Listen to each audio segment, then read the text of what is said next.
Welcome to Amusing Jews, where we celebrate Jewish contributors and contributions to American popular culture. I'm Jonathan Friedmann. And I'm Joey Angelfield. Producer and engineer Mike Tomren is working somewhere behind the scenes. Amusing Jews is a project of Adat Chaverim, Congregation for Humanistic Judaism, the Cool Shul Jewish Cultural Community, and Atheists United Studios. Hey, Joey. The central role of Jews in the movie business is well known.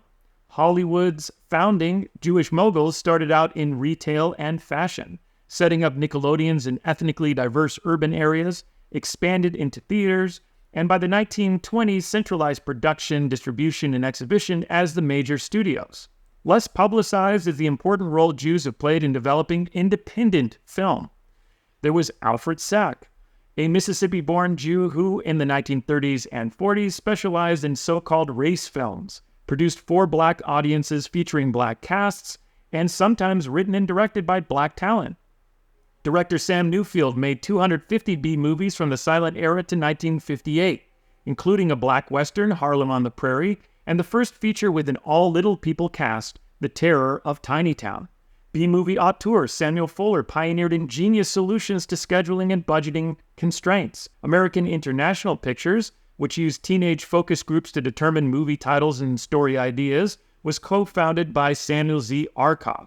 Standing among these independent innovators and arguably rising above them is today's guest. We're thrilled to talk with Lloyd Kaufman, a director, screenwriter, producer, and actor who, alongside Michael Herz, co-founded Troma Entertainment Film Studio.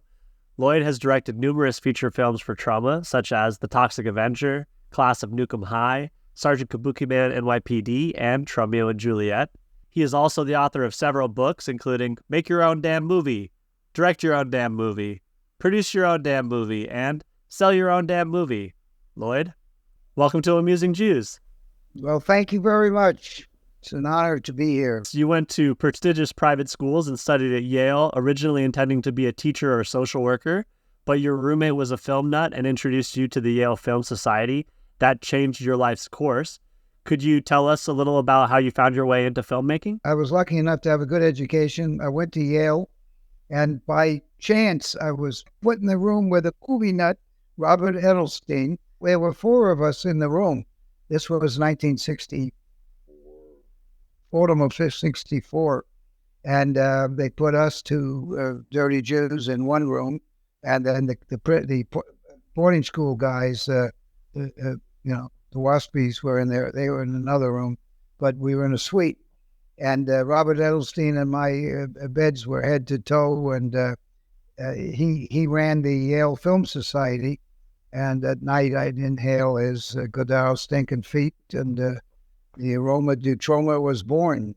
I would drift into the Yale Film Society. Yale was all boys in those days, so I'd go in there looking for some fresh meat. And suddenly I started looking at the movies.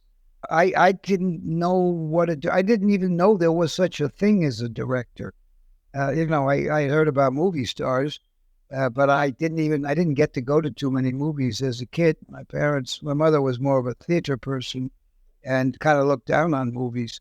And so I didn't really get much in the way of movies as a child. But at any rate, the Film Society, it taught me a lot, and I had thought about being a social worker and teaching bums how to finger paint and people with hooks for hands how to knit and do stuff like that.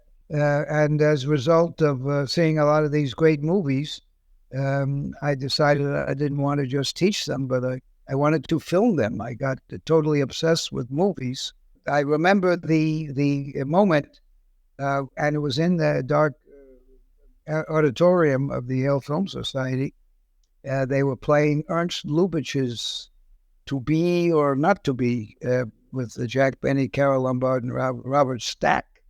And I majored in Chinese studies. The big takeaway is Taoism, which has a yin and yang, a dualistic universe. You can't good and evil come together, pain and pleasure. The oyster gets a piece of sand caught in its anus and very painful, but produces the most perfect pearl, that kind of stuff. And Ernst Lubitsch was that was that. It was a crazy, crazy movie, but yet perfectly, totally made under the control of a genius. And certainly the acting was great. And it was during that movie that I decided that I didn't want to teach the bums how to string happy faces on beads and people with hooks for hands out of finger paint. I wanted to film them.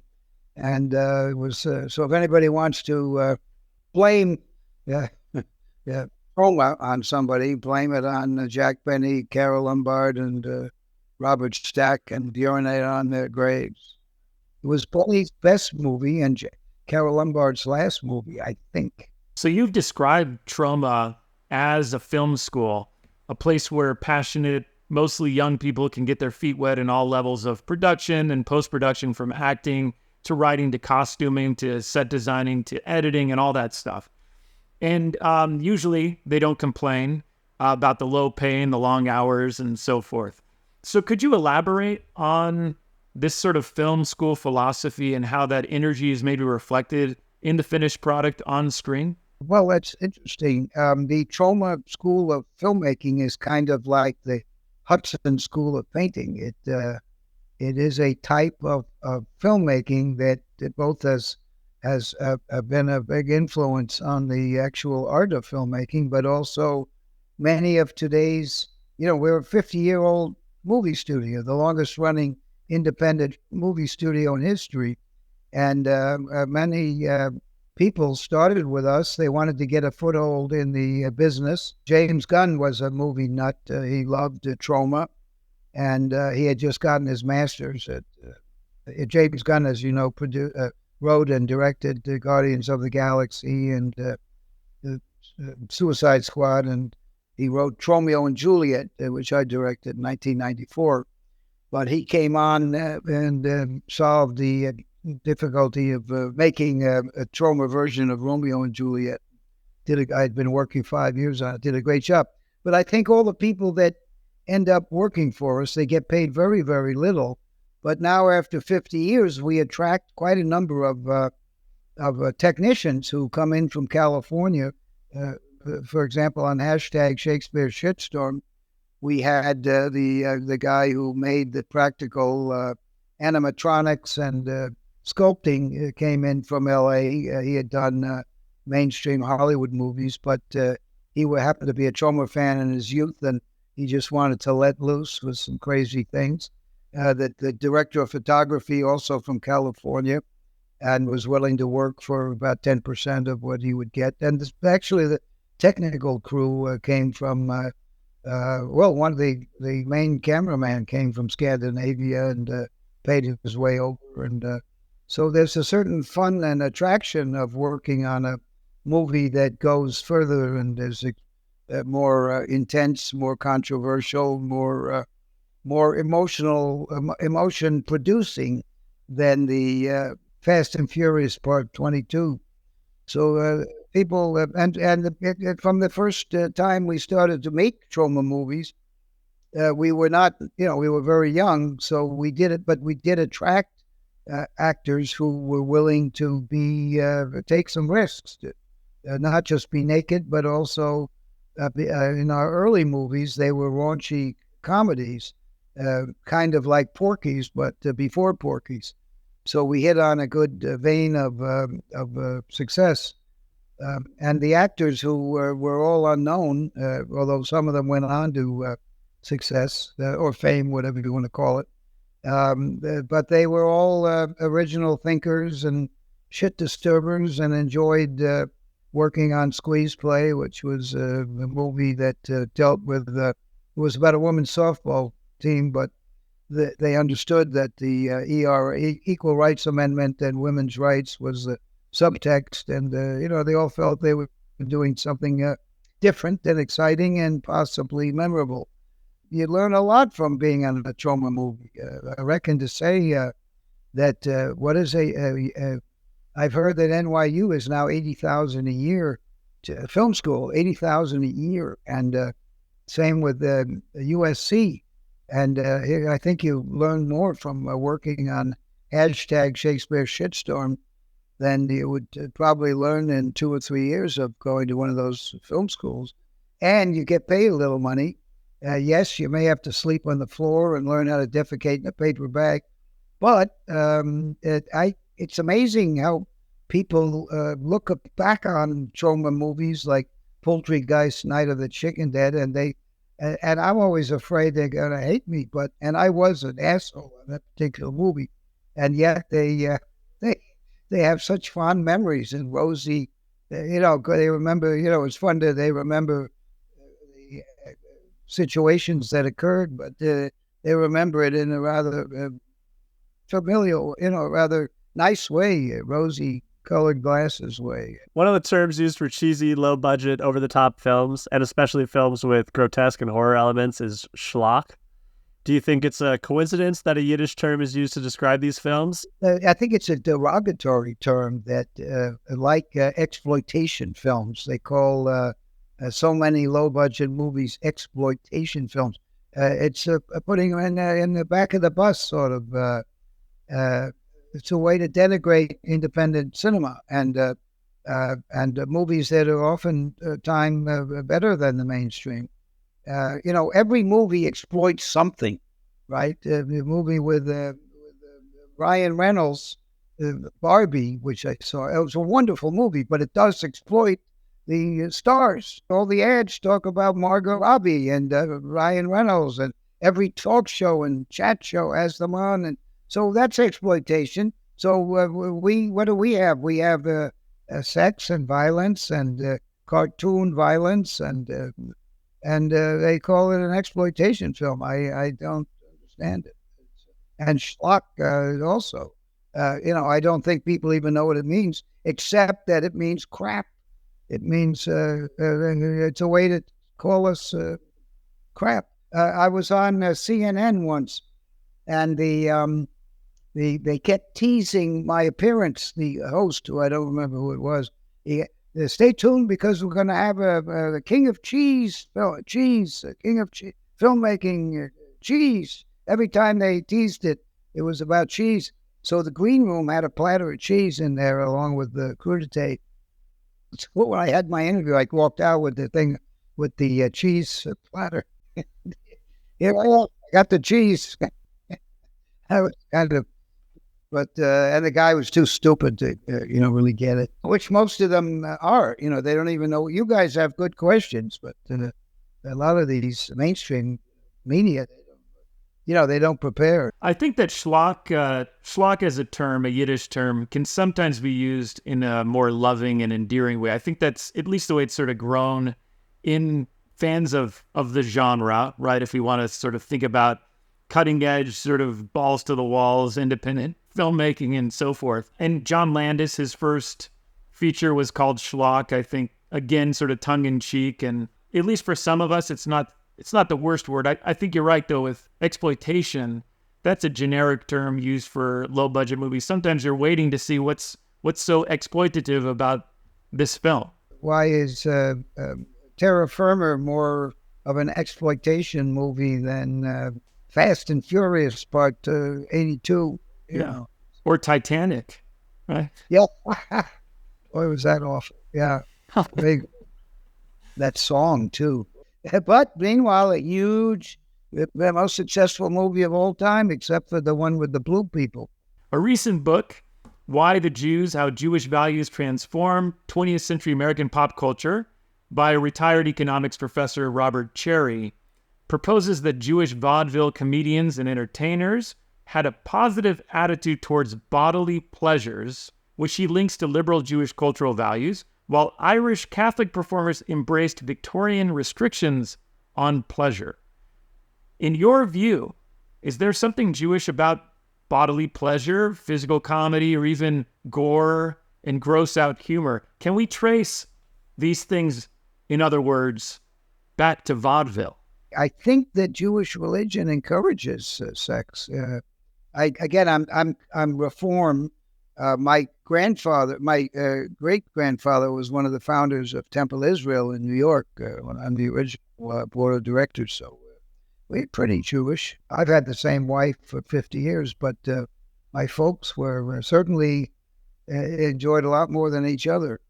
And I think again, I can't say, although I know that my grandfather was a philanderer, and also he was in vaudeville with Ed Wynn. I think people knew who he was, but they sold hat feathers door to door, and they had an act called King and somebody.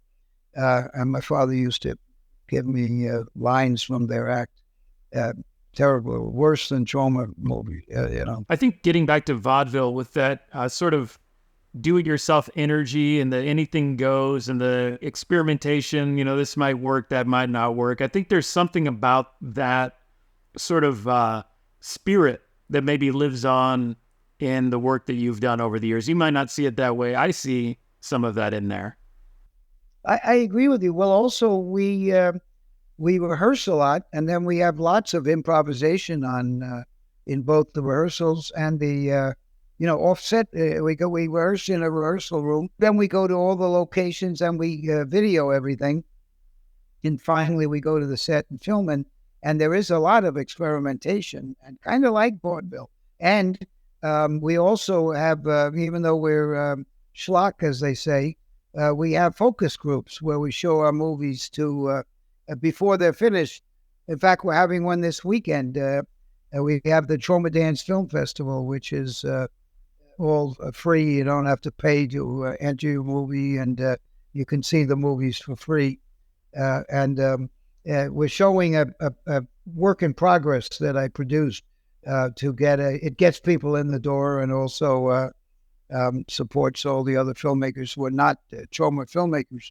And we're going to give them surveys to fill out. And so I agree with you. Vaudeville was a great way to test your material. In fact, John G. Avildsen told me he couldn't do it because he directed Rocky and Save the Tiger and Karate Kid, but on that level you can't do it. But with the Shakespeare's hashtag Shakespeare shitstorm, we in fact did have we had a reading in a comedy club months before the movie was shot, and then we had a table reading which we filmed and put out online to ask people to give us input, which is that's directly from vaudeville, because those look at Chaplin. I mean, how much did he learn from experimenting on stage, and so many of them in those silent movie days. Yeah, and with hashtag Shakespeare shitstorm, how does it feel to be the person responsible for finally getting Shakespeare right? Well, I'll tell you, Tromeo and Juliet, Michael Herbst and I are pretty well educated. And, we know Shakespeare. And James Gunn has a master in English. He wrote a novel before he worked for us called The Toy Collector. Very good. I read it back then, and it's been published since he became famous. It's very good, dark and original and funny. And so I think to some extent, our Shakespeares are better than most. I would put up Tromeo and Juliet against Baz Luhrmann's Romeo and Juliet. I don't think DiCaprio knew what he was saying. Whereas Will Keenan and Jane Jensen, they had studied a lot of Shakespeare, and they really enjoyed the idea of bringing out the spirit of Shakespeare, but also bringing out current events, current trends, tattooing, and Tromeo and Juliet is a movie, of course, that ends promoting incest, which is kind of interesting. Hashtag Shakespeare shitstorm. Again, I think it's a great way for young people to enjoy Shakespeare, to a good gateway for Shakespeare. Hashtag Shakespeare shitstorm it has a lot of iambic pentameter, but it also has songs the way Shakespeare would have them. And I waited until I was old to play Prospero, so I could really feel, that Tempest is my favorite Shakespeare play, and I took it very seriously. I mean, it is about losing power, Prospero was banished from his domain. I'm banished deep into the reeds of the underground. Miranda and Ferdinand, I think we brought them to life very, very nicely. During the 80s and 90s, there were a few R-rated movie franchises that surprisingly were repurposed as animated cartoons for kids. We've got Rambo, RoboCop, Police Academy, and of course, best of all, Toxic Crusaders. How did your show, Toxic Crusaders, come about? Manna from heaven.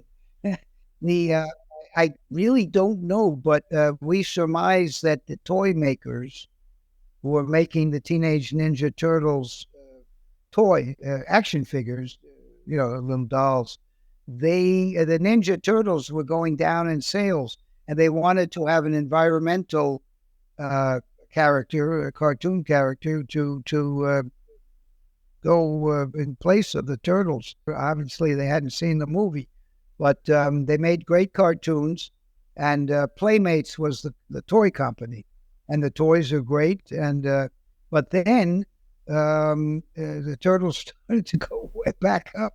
So, but what really the worst thing that happened was that New Line, which became a division of Turner and then Warner's, they had signed a deal to make a big budget movie based on the Toxic Crusaders. And it was a guarantee to make a movie. And then when the Turtles started to go back up, also they were having difficulty getting rights to the third Turtle movie. So they thought they would put Toxic Avenger in their back pocket just in case they couldn't strike a deal with the Teenage Mutant Turtles, whose creators are big fans of Eastman. Kevin Eastman's a huge fan of us, and a good guy, very good guy. And Julie Strain, his wife, is a star of one of our movies. I don't know that the people from Playmates ever saw the movie, but they made Murakami Wolf, the cartoon people, they let us write, I think, 3 of the cartoons, and they had great writers, great animators, great voice people, really Michael J. Pollard and Chuck McCann, and, really good. They did a great job. And then, unfortunately, both the Turtles went zooming back up. But the problem was New Line reneged on their guarantee to make the big budget movie.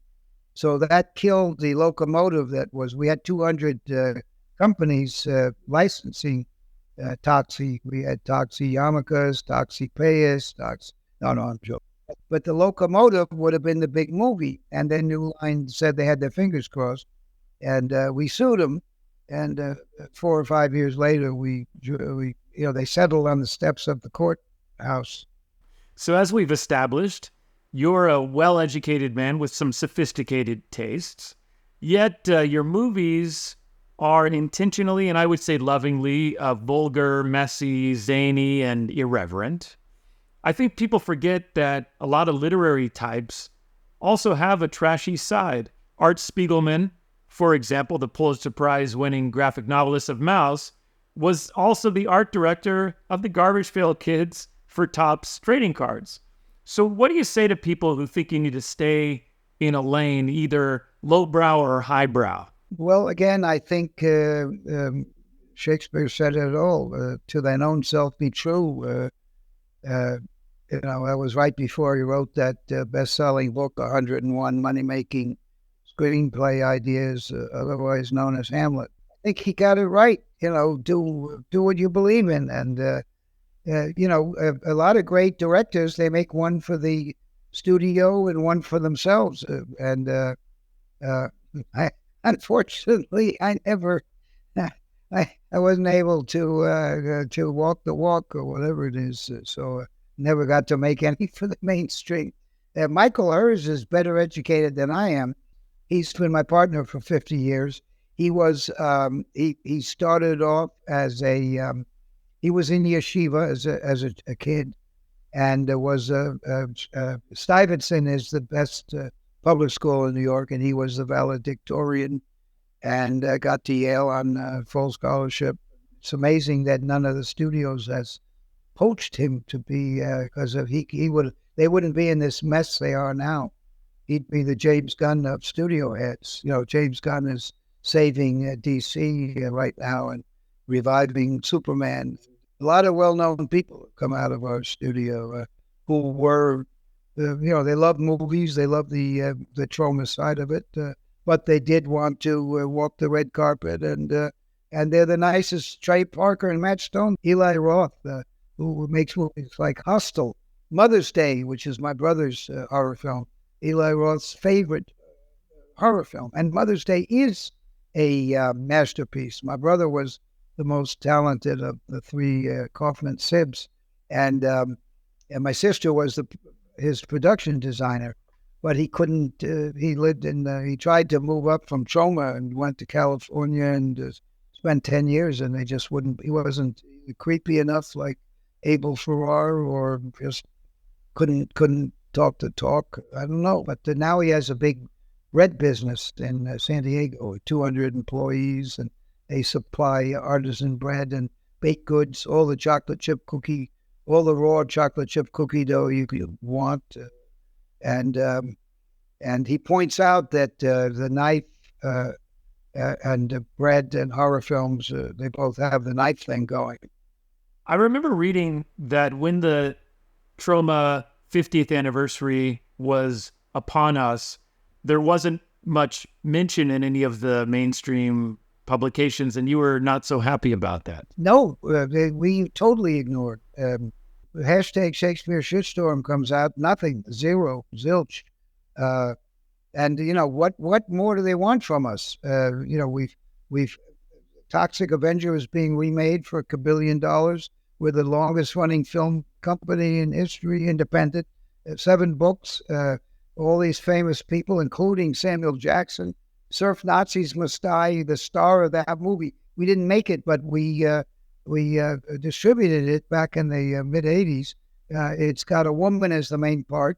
It's got a black woman for the main part, and she's a fat black woman. That's the main character. And we will wait. Every movie we've ever made is ahead of the movies of the future was our slogan until Mr. Hearst changed it to disrupting media for 49 years. But, this is the world we live in. There's just no room for us. They'd have no interest. I mean, I could walk down Fifth Avenue and shoot something. That's what Trump said. I'm just kidding. But no matter what I did, they won't cover us. So we get no help. The secret sauce with Troma is our fans. Our fans who are not. I don't know that our fans are a heavy Jewish fan base, but I really don't know. I suspect they're not. I suspect the majority are not, but they're the secret sauce. I mean, they now book our movies. They some of them have given us money. There's a company in Phoenix that given us. They gave as a donation to 2 of our movies. Not a lot, but they no strings, no percentage. Don't have to send them statements because our movies don't make any money. But our fans have also they act in our movies. They're on the crew. They book theaters. They get me master classes. Had one at Oxford. I've had master classes all over the world, but usually they're fan generated. So I think the fans are the secret sauce with Troma. Troma films are wild and satirical with an almost anarchic quality, yet they often have deeper messages about the dangers of fast food, the AIDS crisis, pollution, bigotry, and the like. I'm thinking Poultrygeist, Troma's War, The Toxic Avenger, the aforementioned Surf Nazis Must Die, and so on. How important is it for you, for your movies, or movies in general, to address social ills? Can movies make a difference? Yes, I get very interested in a particular theme, and then I weave it into what I'm hoping is an entertaining movie that might make a difference. My wife's big theme is to our children is try to make a difference, and I think in the fullness of time, I think people do get it, that indeed Troma is the studio with movies of the future. And as you can see by so many of our movies, we were on the themes. Hey, Citizen Toxie. Citizen Toxie is about school shootings and about abortion, both of which are tragically, and racism too. the truck drivers in Texas who take the black people and drag them around on a chain so their bodies are erased by cement and they die. Nothing's better, right? We're still shooting black people. We're still shooting schools up. The abortion is illegal. In those days, 2000, the people would spray blood on the abortion clinics. Now the Supreme Court's basically stopped abortions unless states can do. And many of them happen. Poor women. It is a war on women. So how sad is that? But we were certainly there way early, but it didn't do any good apparently. In addition to being an independent movie pioneer, you're also a pioneer of self-promotion. When I first saw you at the San Diego Comic-Con, which I attended in middle school with our producer-engineer Mike Tomren back in the 1990s, your booth was impossible to miss, and your suit and bow tie were just as memorable, maybe even more memorable than the movies you were selling at the time. Years later, I read about Naftuli Brandwein, the great klezmer clarinetist of the early 20th century, who would play with a neon sign around his neck, advertising the Naftuli Brandwein Orchestra, and he even pulled down his pants on stage. I know you play a little clarinet as well. Did you find inspiration in Naftuli Brandwein or perhaps other self-promoters of yesteryears? Yeah, I have, and I have pulled down my pants. And in fact, in the Return to Nuke Em High, I do the Buffalo Bill, how do you call it? The tucking dance from Silence of the Lambs, and I don't think that's the only movie I'm naked in. But yeah, I guess I'm trying to get attention without a doubt. It's probably a disease more than promoting. But it can. We're just finishing up a documentary that my eldest daughter has, for which she's carried the water, and it's called Occupy Cannes, and it chronicles how the Troma team and I, after 50 years, basically kicked out of the Cannes Film Festival because we had what you saw at San Diego Comic-Con times 10. We had Doxy, Kabukiman, Tromettes, and I'd be there in my bar mitzvah suit with my little bow tie. Again, Trinity School, we had suit and tie every day. And Yale, first 2 years, we were required to wear a tie and jacket to the dining hall. So it's in my I wear a tie and jacket quite frequently, and a bow tie as a kid. So I tend to wear it, and it got people seem to enjoy it. Michael Hers said I would look like a clown, and maybe that was part of the self-promotion. But we do crazy things, street theater at Cannes, and for Return to Nuke Em High, which is about, among other things, a lesbian couple love story. And so we had a marriage. France had just declared single-sex marriage legal.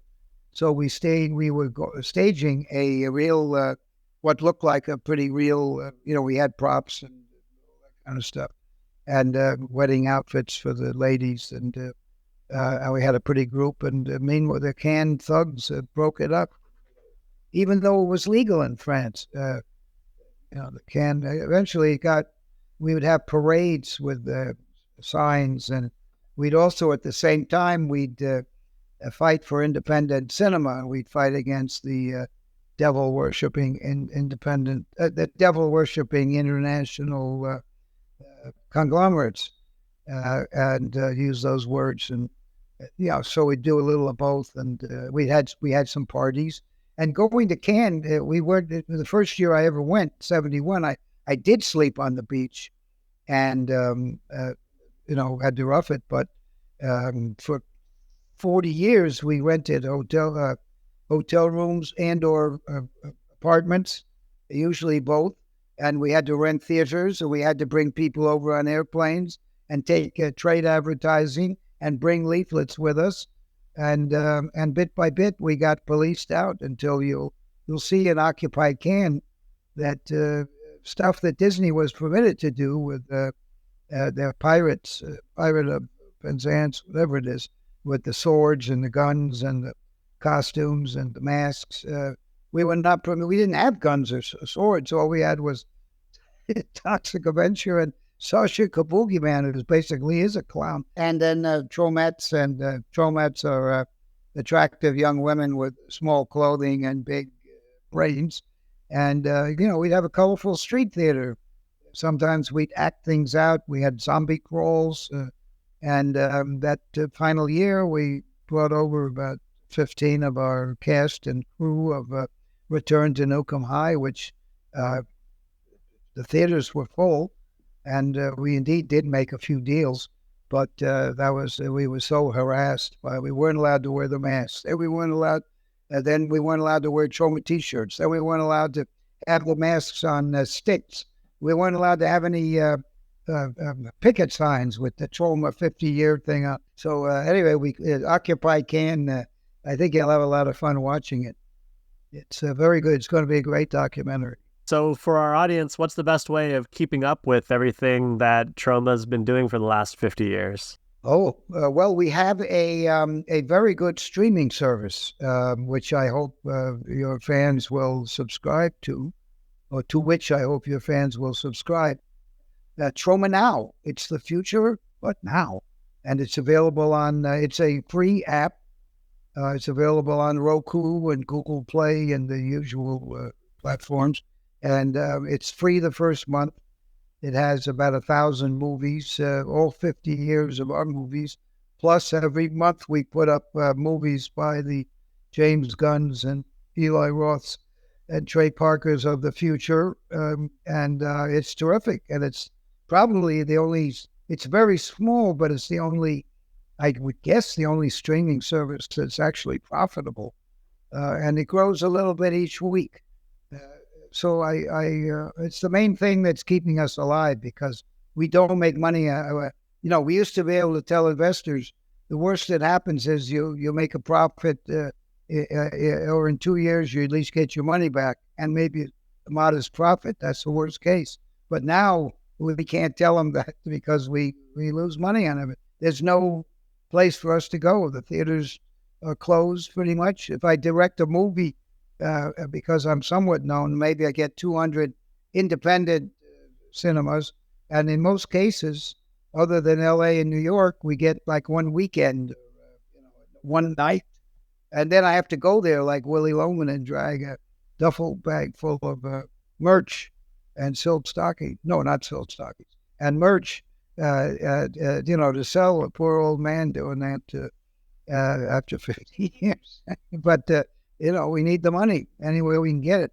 So Troma Now, if people want to keep us going, that's really the best way to help us. It's for the price of one Blu-ray, you get half a year of Troma Now. And it also has it has a lot of the extras, bonuses that are on our Blu-rays, these full-length documentaries. If you're a film student, you must see these. They're great.